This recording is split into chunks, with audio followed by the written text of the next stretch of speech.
Alléluia. Je crois encore que Dieu va parler ce soir. Lorsque j'étais assis, j'ai vu le Seigneur me parler de l'Amérique. Je suis déjà dans l'année 2023.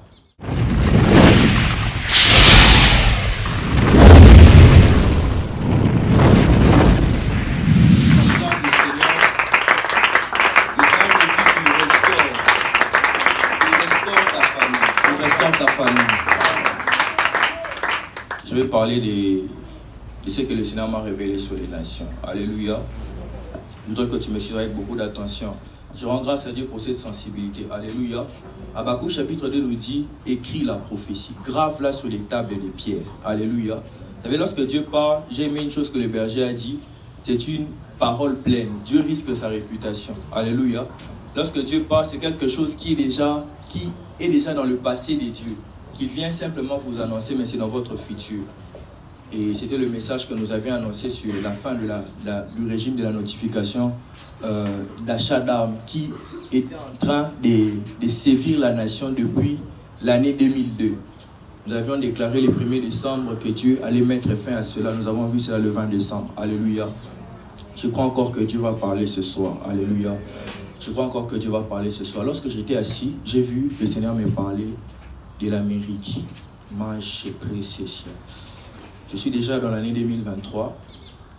Alors que je suis dans l'année 2023, le Seigneur me parle de l'Amérique. Il me parle de l'Amérique. Le mois de janvier, si vous avez des membres de famille en Amérique, surtout l'Amérique du Nord, demandez-leur de beaucoup prier. Demandez-leur de beaucoup prier parce que je vois beaucoup de drames. Le Saint-Esprit me rappelait ce qui s'était fait dans une ville aux États-Unis dans les années 40, je pense que c'était San Francisco, je pense, si j'ai bonne mémoire. Il y avait un grand séisme qui avait secoué la ville et qui avait complètement tout détruit, même des bâtiments institutionnels. Et je voyais ces mêmes drames se répéter en Amérique l'année prochaine, janvier, février, mars. Je vois une pause en avril et je vois le mois de mai. Je vois plusieurs séismes dans plusieurs villes en Amérique. Et l'un des signes que je donne même, parmi les premières villes qui risquent d'être touchées par ces drames, les villes qui sont frontalières entre les États-Unis et le Canada. Ce sont ces villes-là qui vont être frontalières. Mais il faut vraiment beaucoup prier. Il faut vraiment beaucoup prier. J'ai parlé de ces messages il y a quelques années, mais je crois que la révélation est progressive. J'ai parlé de ces messages il y a quelques années et la révélation est progressive. Je suis en train de voir, le Seigneur me rappeler un message qu'on avait annoncé sur la faille de San Andreas. Je vois ces séismes qui seront répétitifs, mettre les États-Unis dans une situation où j'ai très mal. Pourquoi? Parce que l'économie américaine va être très secouée l'année prochaine parce que ça va faire baisser le coût de l'immobilier.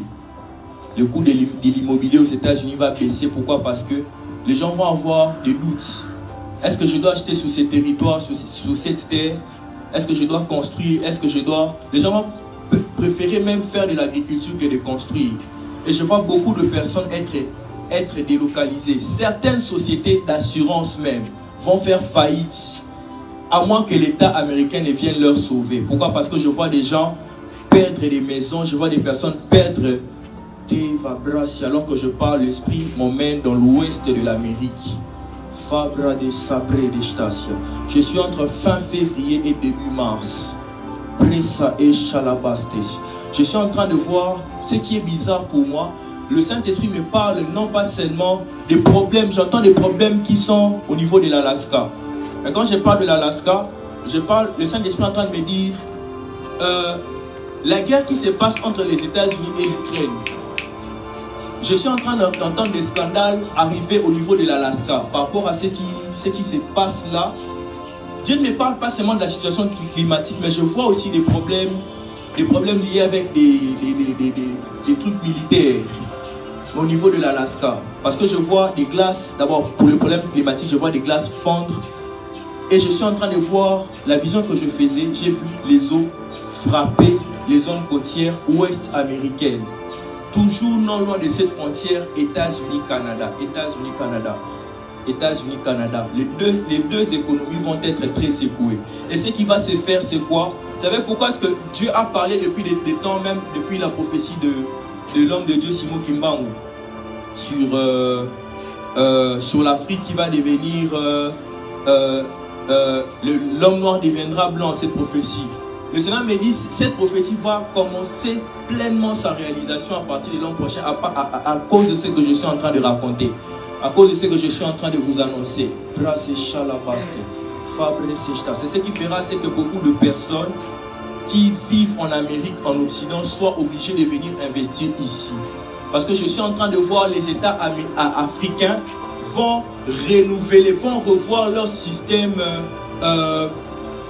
d'identification. Vous voyez ce qui se passe là en Afrique, plutôt en Europe, je m'excuse, ce qui se passe en Europe concernant les séjours, les trucs de visa, de façon à ce qu'ils payent un peu sur leurs frontières, de façon à ce que l'Europe aujourd'hui a beaucoup de problèmes avec ce qui se passe avec les migrants. Pourquoi? Parce que il y a des accords que beaucoup des États, quelques États européens ont signés pour faire de leur zone, de leur État comme des zones tampons pour les migrants. Donc quand il y a des guerres, quand il y a des problèmes à l'Orient, quand il y a des problèmes en Afrique ici, qu'il y a des vagues migratoires, il y a comme des pays comme la Grèce, il y a des pays comme la Turquie, il y a des pays comme l'Italie qui doivent servir des camps de réfugiés pour ces migrants-là.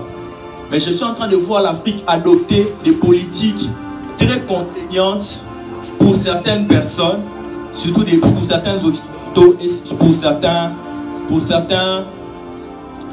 Européens et même ceux d'ailleurs. Pourquoi? Parce que je vois des politiques, je vois un esprit s'est réveillé, un esprit de patriotisme s'est réveillé au sein de l'Afrique en 2023. Et je vois, on va revoir même la politique sur ce qui concerne les droits, le droit, comment ça s'appelle, le droit d'habiter dans un pays. On va revoir les politiques même sur les systèmes de naturalisation, sur la délivrance des pièces d'identité et de certains documents qui nécessitent, qui sont importants pour que quelqu'un puisse vivre dans un État, qu'il puisse vivre librement, qu'il ait le droit de travail. Je vois ces politiques-là être prônées.